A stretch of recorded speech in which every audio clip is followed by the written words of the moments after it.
Carta de Paulo aos Romanos. Nós estudaremos, a partir de agora, todas as epístolas do Novo Testamento. Como nós estudamos no Antigo Testamento, a Bíblia não está organizada conforme a ordem cronológica, mas os livros foram colocados conforme o conteúdo. Da mesma forma, aqui no Novo Testamento. Nós já estudamos todos os evangelhos, depois um único livro histórico, e agora nós estudaremos todas as epístolas. Então, nesta organização dos livros, de Romanos até Filemon, todas essas epístolas, então, são de autoria humana do apóstolo Paulo. Depois nós temos um outro grupo de cartas que são chamadas de epístolas gerais. E por último, nós temos o livro da Revelação, que é o livro do Apocalipse. Estudar a Bíblia pensando nisso, nessa organização, fica muito mais fácil para entender. Então, de Romanos até Filemon, todas as cartas nesta ordem foram escritas pelo apóstolo Paulo. A carta de Paulo aos Romanos, ela foi escrita por volta do ano 57 depois de Cristo, durante os 3 meses que Paulo esteve em Corinto, na Grécia, hospedado na casa de Gaio, em sua 3ª viagem missionária. E conforme o capítulo 16, verso 22, Paulo não escreveu esta carta com suas próprias mãos, mas o copista desta carta foi Tércio. Qual é, então, o propósito desta carta? Bom, Paulo ainda não tinha visitado a igreja em Roma. Nesta carta, ele vai mostrar o seu desejo de ir visitá-los. Aparentemente, Paulo já havia terminado a sua obra missionária no Oriente e ele estava planejando visitar Roma antes de seguir para Espanha, depois de ter levado uma oferta muito generosa aos irmãos que estavam passando por necessidades em Jerusalém. Mas quem então fundou esta igreja em Roma? Já que nem Paulo e nenhum dos outros apóstolos haviam estado lá.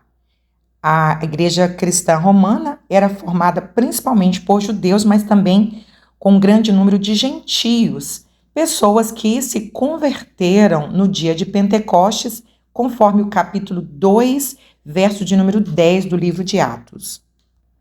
Roma era, então, o centro administrativo do Império Romano, uma cidade grande, rica, mas extremamente imoral.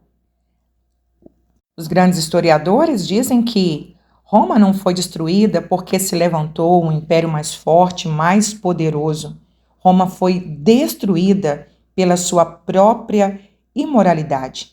Eles dizem também que todos os imperadores eram homossexuais, com exceção de Cláudio, que tinha uma esposa que era meretriz.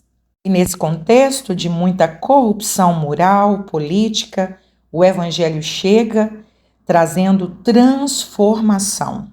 E porque Paulo não havia ido ainda na cidade de Roma, ele então propõe essa carta, uma carta que, apesar de ter um enfoque pastoral, é a carta mais teológica de todas as suas epístolas. O propósito aqui, então, é apresentar aos romanos a mensagem do Evangelho. Ele vai tratar de uma forma bastante teológica todas as doutrinas da salvação. Por exemplo, a doutrina do pecado, da justificação, da santificação. E um outro propósito desta carta era justificar por que é que ele estava demorando tanto visitá-los, mas que ele desejava muito fazer isso. E porque Paulo, então, não conseguiu ir, entendemos que é um propósito divino, para que esta carta fosse escrita para que os cristãos em Roma fossem abençoados através dessa carta e nós também, Igreja do Senhor. Vamos estudar então esta carta tão maravilhosa. Carta de Paulo aos Romanos, capítulos 1 e 2. A carta de Paulo aos Romanos pode ser dividida em duas partes. A primeira, do capítulo 1 até o capítulo 11, o conteúdo é mais teórico, mais teológico. Paulo vai apresentar o Evangelho, a doutrina da salvação, a boa notícia, que é o Evangelho, a salvação através de Jesus Cristo. E o capítulo de número 12 até o 16 tem uma característica mais prática. Ele vai apresentar como o cristão deve se comportar. É a responsabilidade de um cristão e algumas observações também pessoais. Capítulo 1, Paulo apresenta a verdade do Evangelho. E ele vai começar se identificando, se apresentando, dizendo que ele é servo de Jesus Cristo. Os irmãos em Roma conheciam muito bem esta palavra grega doulos, que significa escravo, alguém que não é dono de si mesmo, mas que é propriedade de alguém. Então ele se apresenta dizendo: eu sou propriedade de Cristo, eu não sou dono de mim mesmo, eu vivo uma vida integralmente a serviço de Jesus Cristo. Ele se apresenta humildemente como servo, mas também apresenta a sua autoridade ministerial. Ele diz: olha, eu fui chamado para apóstolo. A palavra apóstolo significa enviado. Então ele diz: olha, eu fui chamado como apóstolo, eu tenho autoridade para pregar, porque eu fui separado para o evangelho. De quem? Então ele mostra que o evangelho tem uma origem. A origem do evangelho é Deus. Ele explica que o evangelho que ele prega é o que havia sido prometido pelos profetas nas Santas Escrituras, ou seja, no Antigo Testamento. Tudo que havia profetizado acerca da salvação é o que ele está pregando. De número 3, ele apresenta a salvação com a origem em Cristo, no Filho de Deus, que é real, que nasceu, e ele tem uma descendência, e ele veio como homem, ele se fez carne.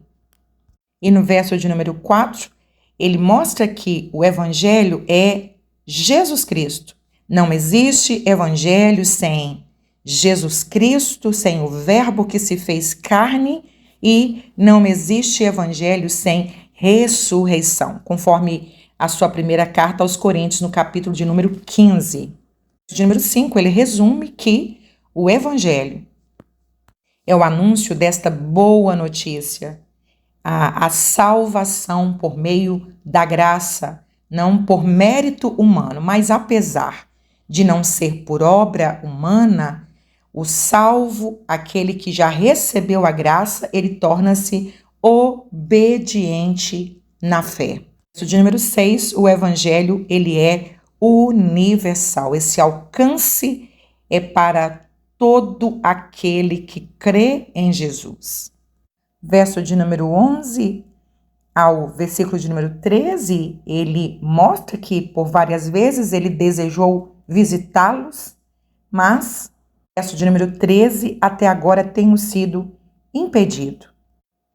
Na verdade, o próprio Deus estava impedindo o apóstolo de ir para Roma, porque quando ele foi para Roma, ele chegou lá preso.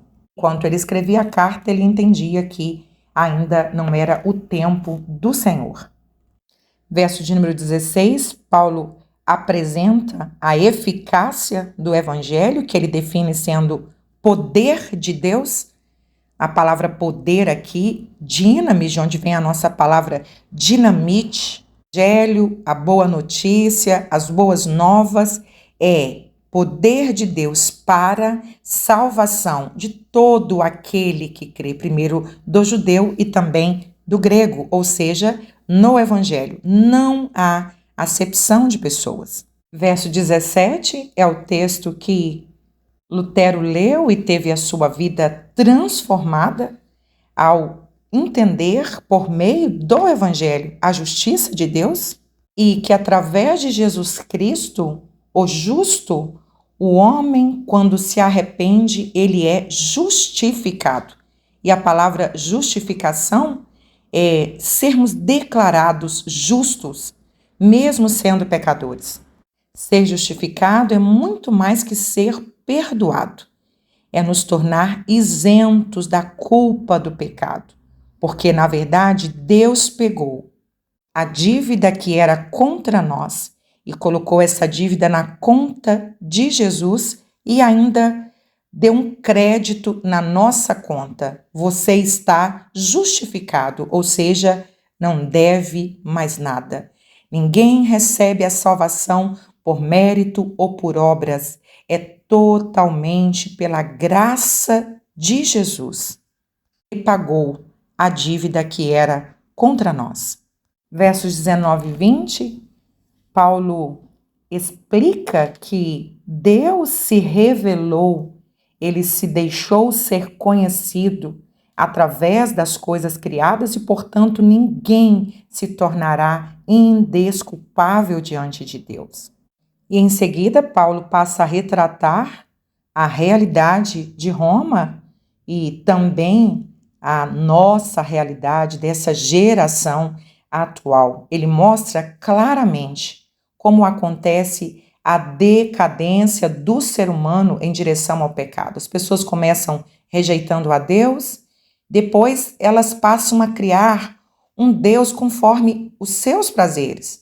E isso vai cedendo lugar à iniquidade, à ganância, à inveja, a todo tipo de pecado, e a principal classificação da imoralidade de uma nação é a entrega às paixões sexuais, como a homossexualidade, que era um pecado muito marcante em todo o Império Romano, especialmente na cidade de Roma. E verso de número 26, ele fala de um juízo temporal de Deus, que é abandonar a pessoa, já que ela vive na rebeldia contra Deus, rejeição a Deus, ele entrega essa pessoa para que ela viva suas próprias escolhas. E isto é um juízo de Deus sobre o homem. Juízo temporal de Deus, ele tem um propósito: gerar arrependimento. Quando essa pessoa começa a sofrer as consequências de suas próprias escolhas, isso pode gerar nesta pessoa, então, um arrependimento. Então, esse pecado do desprezo a Deus, da negação intelectual de Deus, ou da negação prática, que é o ateísmo intelectual ou o ateísmo prático, leva essa pessoa a viver uma vida dissoluta e sem regras, verso 27, e essa pessoa deixa o uso natural, ou seja, práticas sexuais homoafetivas são consideradas pela Bíblia como práticas não naturais. Uma prática natural sexual é entre um homem e uma mulher. E na anatomia do corpo, isso já fica muito bem definido. A genitália masculina foi programada pelo Criador para um encaixe na genitália feminina. E Deus, então, revela a sua ira, o seu juízo temporal, antes que venha esse juízo final. Capítulo de número 2, Paulo vai mostrar que esse juízo de Deus, ele é universal, porque todos, não só os gentios, mas até os judeus precisam da salvação, precisa do arrependimento. Então, o capítulo 2 vai falar sobre a impenitência desses judeus moralistas que se sentiam superiores a essa classe pecadora de gentios. Verso de número 15, ele mostra que a lei de Deus, ela foi impressa nos corações, no coração de todo ser humano, que é essa consciência moral. O ser humano, como indivíduo, ele já nasce com essa consciência moral. É um selo de Deus como esse legislador superior colocado no coração do ser humano. Um índio, alguém que vive longe de civilizações, qualquer pessoa, ela já nasce com essa consciência moral. Quem colocou nessa pessoa? Verso de número 15, os quais mostram uma obra da lei escrita no coração, testificando juntamente com a sua consciência os seus pensamentos, quer acusando, quer defendendo. Ou seja, é o próprio Deus que imprime isso na consciência humana, para que esse ser humano já cresça sabendo que existe coisa certa e que existe coisa errada. E, portanto, todos precisam do arrependimento. Resumindo o capítulo de número 2, Paulo desafia esses judeus que pensavam que estavam isentos do julgamento de Deus, porque eles passaram pela circuncisão e porque eles guardavam uma lei. Paulo mostra então que o julgamento de Deus, ele é imparcial e ele é individual, baseado em ações e não no status ou na identidade de alguém. Carta de Paulo aos Romanos, capítulos 3 e 4. No capítulo número 3, Paulo mostra que todo ser humano ele é culpado perante Deus. Todos são pecadores.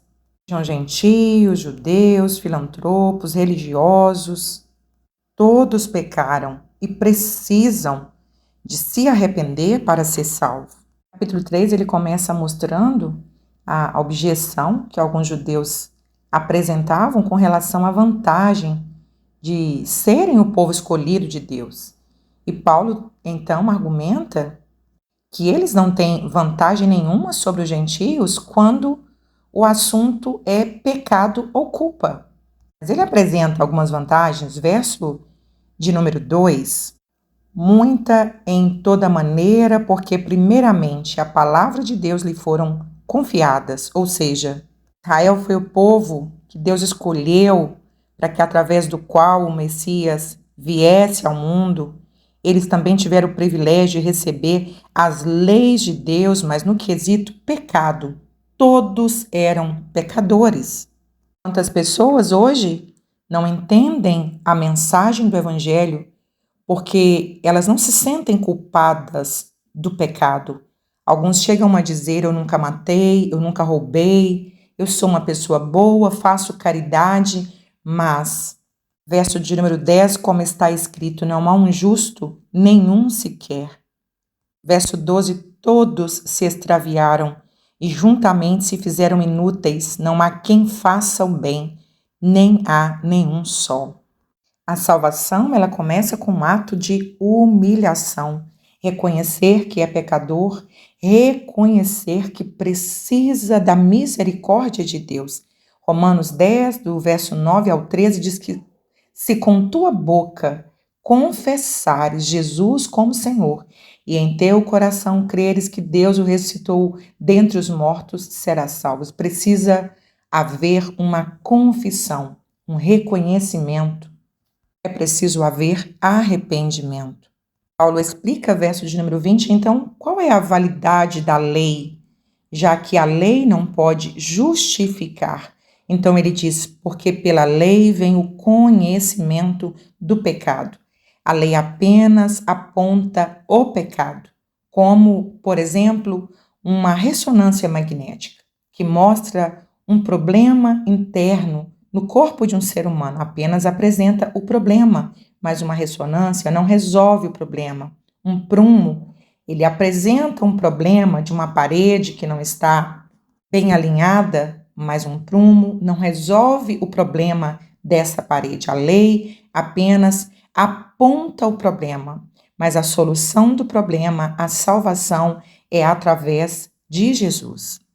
Verso 23 e 24, todos pecaram e destituídos, privados, estão da glória de Deus, sendo justificados gratuitamente pela sua graça, pela redenção que há em Cristo Jesus. A palavra redenção também é um termo conhecido pelos romanos, porque esse termo significava comprar um escravo para libertá-lo, resgatar, tirar do cativeiro. E é isto que aconteceu conosco quando nós nos arrependemos e reconhecemos Jesus como nosso Salvador. Nós fomos salvos. A salvação, ela implica 3 tempos.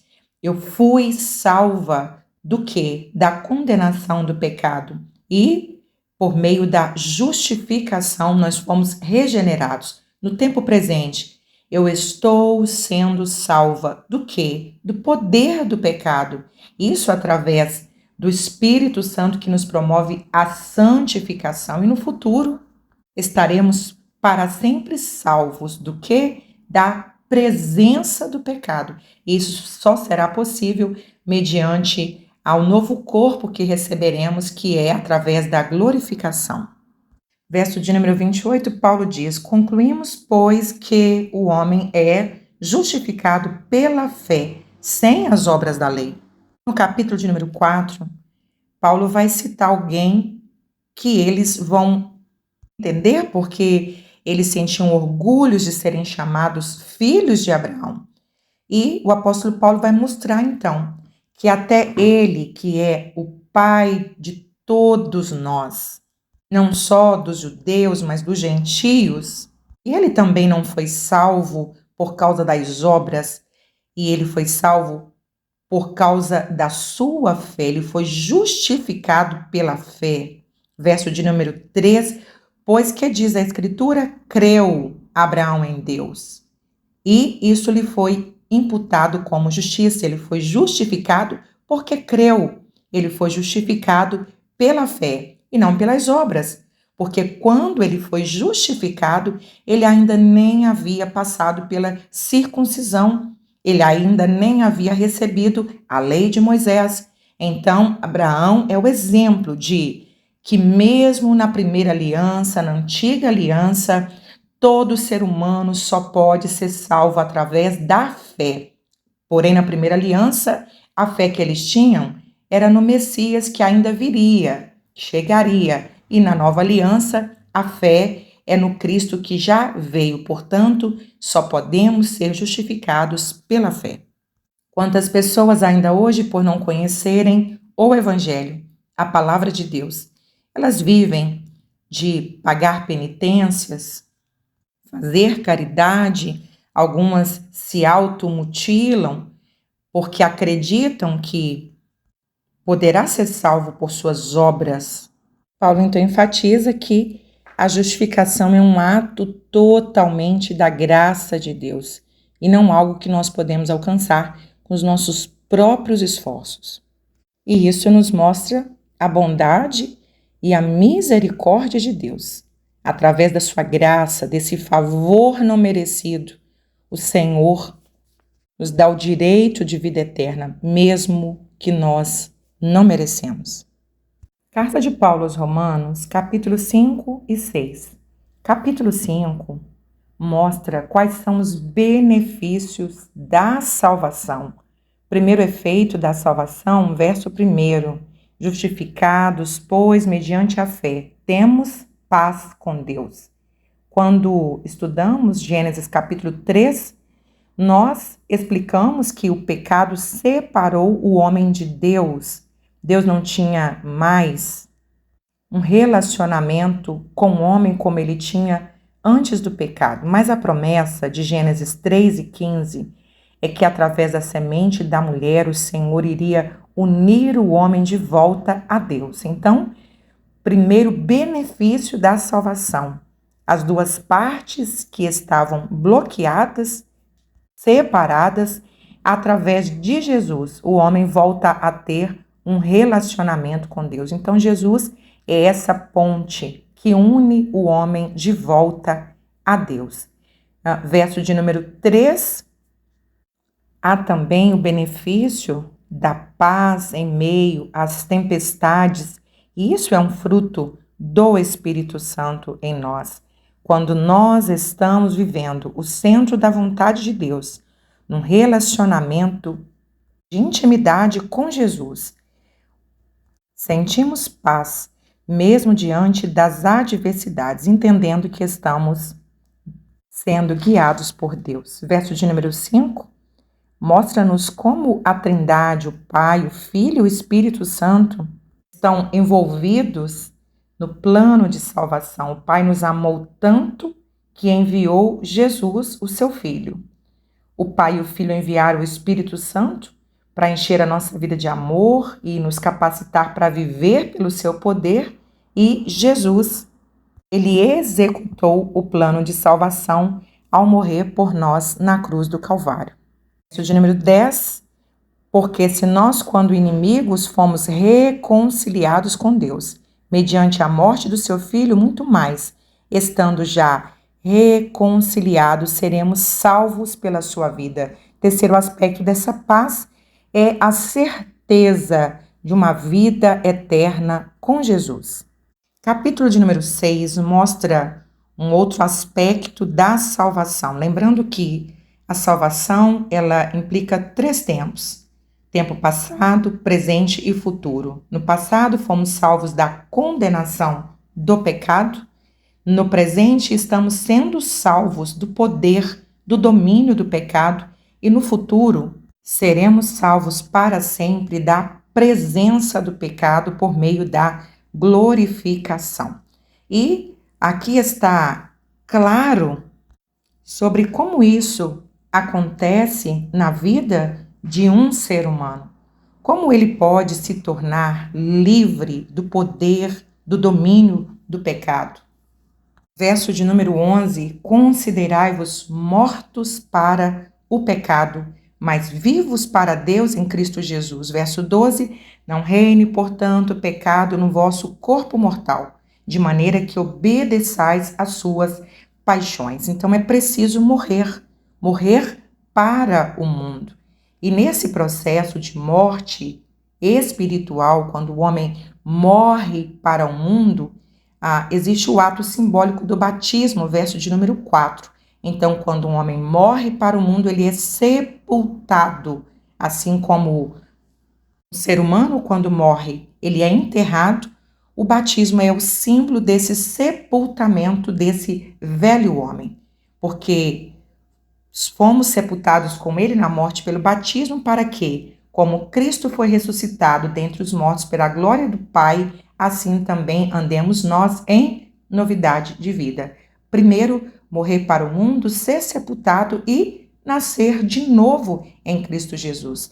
Morre o homem carnal e nasce de novo um homem espiritual. E esse processo, ele só acontece mediante uma ação do Espírito Santo na vida de um ser humano. Verso 6, sabendo isto, que foi crucificado com ele o nosso velho homem, o homem carnal, para que o corpo do pecado seja destruído e não sejamos mais escravos do pecado. Verso 17, mas graças a Deus, porque outrora escravos do pecado, contudo vieste a obedecer de coração a forma de doutrina que foste entregues e, uma vez libertados do pecado, foste feitos servos da justiça. Falo como homem por causa da fraqueza da vossa carne, assim como oferecestes os vossos membros para escravidão da impureza e da maldade para a maldade, ou seja, antes vocês eram escravos dos prazeres, escravos do pecado, agora, assim oferecei os vossos membros para servirem à justiça, para a santificação. Verso 22, agora, porém, libertos do pecado, transformados em servos de Deus ou escravos, que é a mesma palavra, antes éramos escravos do pecado, agora somos escravos de Deus, porém nós somos servos livres.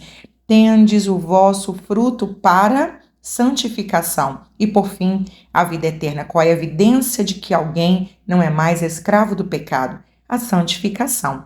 E a santificação, ela é posicional, imediata, no momento que nós entregamos a nossa vida para Jesus e nós rompemos com o mundo, não somos mais escravos do pecado, e ela também é a santificação processual, é aquela que o Espírito Santo vem gerando em nós.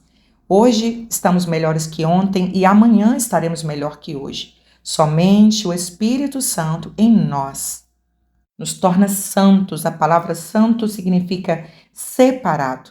Cada vez mais estamos subindo degraus, deixando para trás o mundo e avançando para nos tornarmos cada vez mais parecido com Jesus Cristo. Carta de Paulo aos Romanos, capítulos 7 e 8. Capítulo de número 7, Paulo mostra que a lei, ela não pode salvar o pecador. E ele condena aqui as religiões que consistem em tentar ganhar pontos com Deus partindo da observância da lei. E para facilitar o entendimento sobre esse assunto, ele apresenta o argumento de que a lei só é válida para quem está vivo. Então ele usa a analogia do casamento, já que tanto judeus ou gentios conheciam as leis civis e sabia que o casamento só podia ser separado pela morte.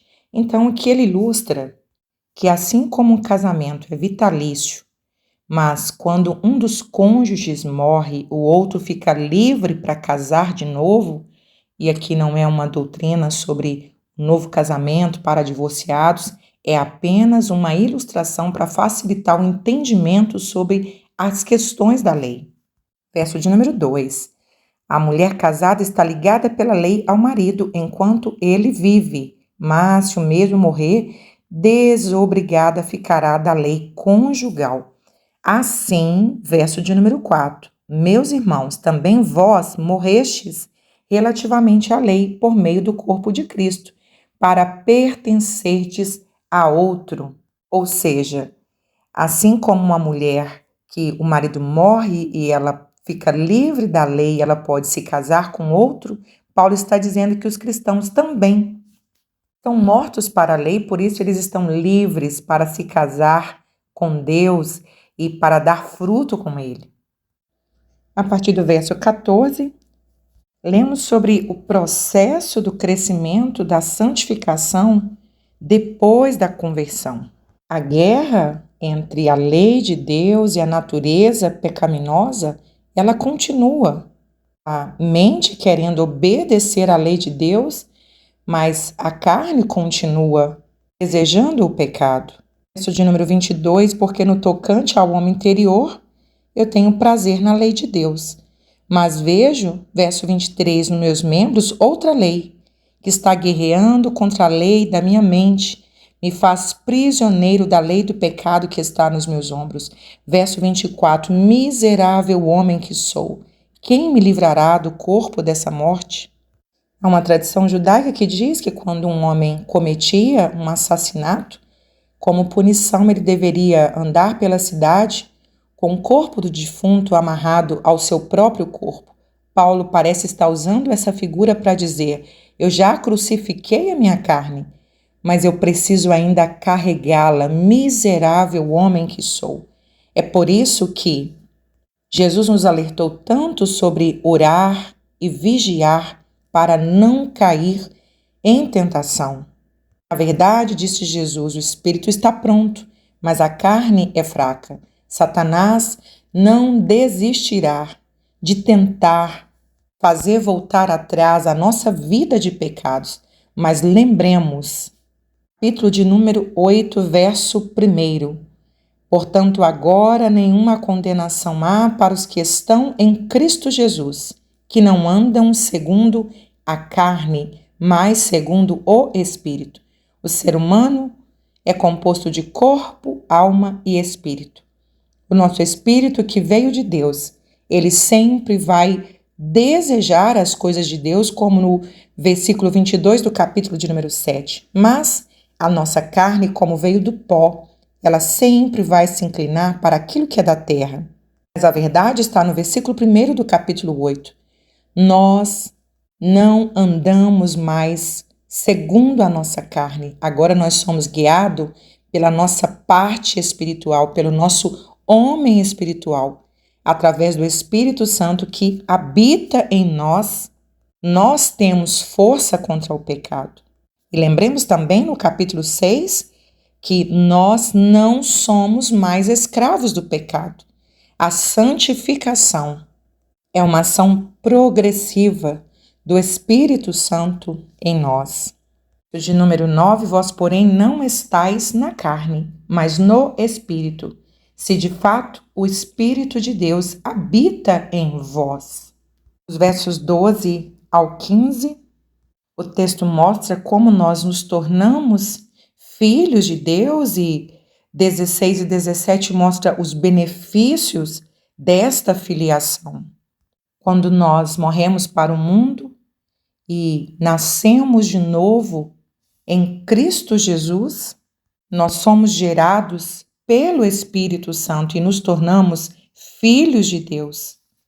Verso de número 15 é a doutrina da adoção. Verso 16, e o próprio Espírito testifica com o nosso espírito que somos filhos de Deus.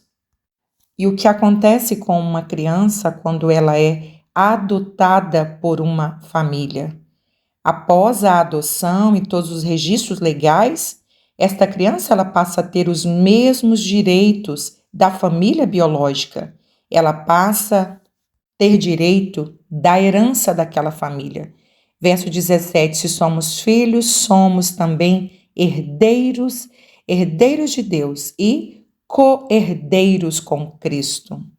Passamos a usufruir da mesma herança de Jesus. Nós nos tornamos participantes da herança de Cristo como Filho de Deus.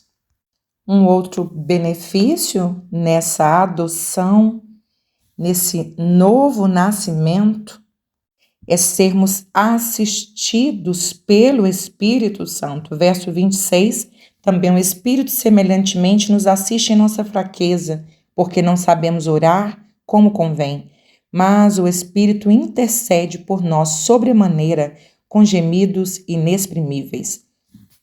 Nós temos Jesus que intercede no céu ao lado de Deus Pai, e na terra nós temos também um intercessor em nossos corações, que é o Espírito Santo. E Paulo então finaliza a partir do verso 31, enfatizando a segurança e a esperança daqueles que recebem a Jesus como Salvador. Ele diz que nada pode nos separar do amor de Deus, que está em Cristo Jesus, nosso Senhor. Verso 1, ele diz que não há mais condenação, estamos livres da condenação do pecado, estamos livres da condenação eterna. Verso 33, ninguém mais pode nos acusar, porque já fomos justificados pelo Senhor. Verso de número 37, e em todas estas coisas somos mais que vencedores. Porque mais que vencedores, não apenas simplesmente vencedores, porque a nossa vitória não depende das nossas habilidades, não é mérito de nenhuma ação em nós, mas é exclusivamente pelo Senhor. E isso nos traz convicção. Verso 38, estou bem certo que nem a morte, nem a vida, nem os anjos, nem os principados, nem as coisas do presente, nem do porvir, nem os poderes, nem a altura, nem a profundidade, nem qualquer outra criatura poderá separar-nos do amor de Deus que está em Cristo Jesus, nosso Senhor.